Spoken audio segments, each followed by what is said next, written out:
ಬೆಂಗಳೂರು ಪೊಲೀಸರ ಭರ್ಜರಿ ಕಾರ್ಯಾಚರಣೆ.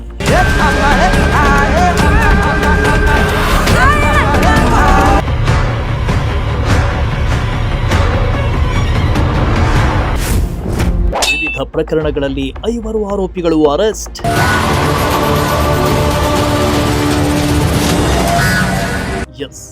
ಪೊಲೀಸರು ರಾಜ್ಯದ ಹಲವೆಡೆ ಹದ್ದಿನ ಕಣ್ಣಿಟ್ಟಿದ್ರು. ಡ್ರಗ್ಸ್ ಹಾವಳಿ ನಡೀತಲೇ ಇದೆ. ಇದೀಗ ಬೆಂಗಳೂರಿನಲ್ಲಿ ವಿವಿಧ ಠಾಣೆಗಳ ಕಾರ್ಯಾಚರಣೆಯಲ್ಲಿ ಬೆಂಗಳೂರು ಪೊಲೀಸರು ಭರ್ಜರಿ ಕಾರ್ಯಾಚರಣೆ ನಡೆಸಿದ್ದು, ಡ್ರಗ್ ಪೆಡ್ಲಿಂಗ್ ಹಾಗೂ ಕಳ್ಳತನ ಪ್ರಕರಣಗಳಲ್ಲಿ ಹಲವರನ್ನ ಬಂಧಿಸಿದ್ದು, ಕೋಟ್ಯಾಂತರ ಮೌಲ್ಯದ ಮಾದಕ ವಸ್ತುಗಳನ್ನ ವಶಪಡಿಸಿಕೊಂಡಿದ್ದಾರೆ.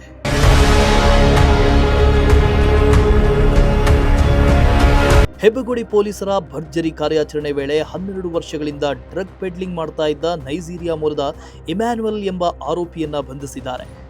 ಈತ 2014ರಲ್ಲಿ ಭಾರತಕ್ಕೆ ಬಿಸಿನೆಸ್ ವೀಸಾದಡಿ ಬಂದಿದ್ದು, ಬೆಂಗಳೂರಿನ ಮಹಿಳೆಯನ್ನ ಮದುವೆಯಾಗಿ ನೆಲೆಸಿದ್ದ. ಅಲ್ಲದೆ ನಗರದಲ್ಲಿ ಹಲವು ಮನೆಗಳನ್ನ ಬಾಡಿಗೆಗೆ ಪಡೆದು ಅಲ್ಲಿ ಡ್ರಗ್ಸ್ ಸಂಗ್ರಹಿಸಿ ಸಬ್ ಪೆಡ್ಲರ್ಗಳ ಮೂಲಕ ಮಾರಾಟ ಮಾಡ್ತಿದ್ದ ಎನ್ನಲಾಗಿದೆ. ಇನ್ನು ಈತನಿಂದ ಸುಮಾರು 14 ಕೋಟಿ ರೂಪಾಯಿ ಮೌಲ್ಯದ ಡ್ರಗ್ಸ್ ಅನ್ನ ಪೊಲೀಸರು ಜಪ್ತಿ ಮಾಡಿದ್ದು, ಆರೋಪಿಯನ್ನ ವಶಕ್ಕೆ ಪಡೆದಿದ್ದಾರೆ.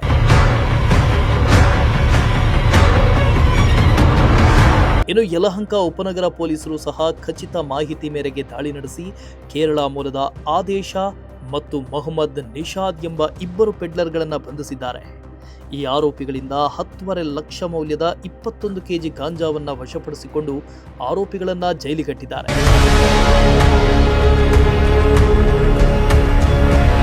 ಇತ ಮೈಕೋ ಲೇಔಟ್ ಪೊಲೀಸರು 2 ಪ್ರತ್ಯೇಕ ಪ್ರಕರಣಗಳಲ್ಲಿ ಭರ್ಜರಿ ಕಾರ್ಯಾಚರಣೆ ನಡೆಸಿದ್ದು, ಅಸ್ಸಾಂ ಮೂಲದ ನಾಬಿ ನಾಯ್ಡು ಎಂಬ ಆರೋಪಿಯನ್ನ ಬಂಧಿಸಿ ಸುಮಾರು 3.5 ಲಕ್ಷದ 6 ಕೆಜಿ 400 ಗ್ರಾಂ ಗಾಂಜಾ ವಶಕ್ಕೆ ಪಡೆದಿದ್ದಾರೆ.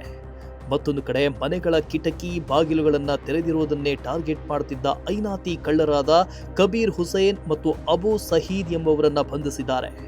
ಅದೇ ಆರೋಪಿಗಳಿಂದ 5.79 ಲಕ್ಷ ಮೌಲ್ಯದ 23 ಮೊಬೈಲ್, 3 ಲ್ಯಾಪ್ಟಾಪ್ ಹಾಗೂ 1 ಟ್ಯಾಬ್ ವಶಪಡಿಸಿಕೊಂಡಿದ್ದಾರೆ.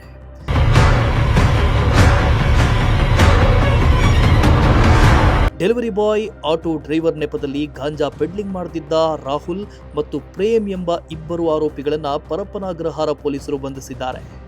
ಬಂಧಿತರು ತಮಿಳುನಾಡಿನಿಂದ ಗಾಂಜಾ ತರಿಸಿ ಮಾರಾಟ ಮಾಡ್ತಾ ಇದ್ರು.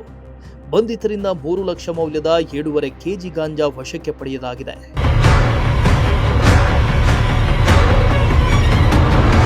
ಒಟ್ಟಾರೆ ನಗರದಾದ್ಯಂತ ಪೊಲೀಸರು ಸರಣಿ ಕಾರ್ಯಾಚರಣೆ ಮಾಡಿದ್ದು, ಡ್ರಗ್ಸ್ ದಂಧೆಕೋರರಿಗೆ ಚಳಿ ಬಿಡಿಸಿದ್ದಾರೆ.